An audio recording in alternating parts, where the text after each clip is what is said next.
Hey, this is Sean Canale, pastor of Stone Mountain Baptist Church up in Nampa, Idaho, here for another book review. Going over a book I read early on in my Christian faith called Apologetics by John Frame. One of the reasons I want to recommend this book, a great book, worth reading if you're interested in apologetics, and especially in the world of presuppositionalism. So presuppositional apologetics, presupposing the existence of the triune God as the foundation of all truth. I think that's essential.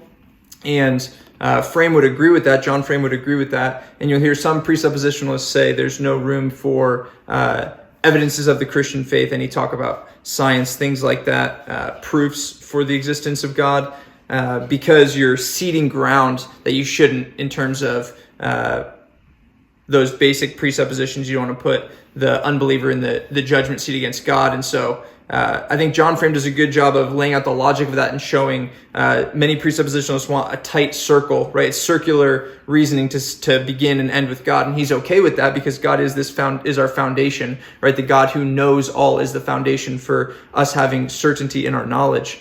And he's okay with that circle, but he says there's nothing wrong with drawing a bigger circle, is the way he describes it. And so he would talk about including proofs in your argument with an unbeliever, for example, as part of drawing that bigger circle and still keeping that same foundation of the triune God being the source of our knowledge and our starting point, not something that we have to prove, but our starting point. So if you're interested in apologetics and you want to hear a good argument for, in some ways, a marrying of those two schools of thought with still, I think, a really solid foundation throughout of presuppositionalism, Apologetics by John Frame, A Justification of Christian Belief.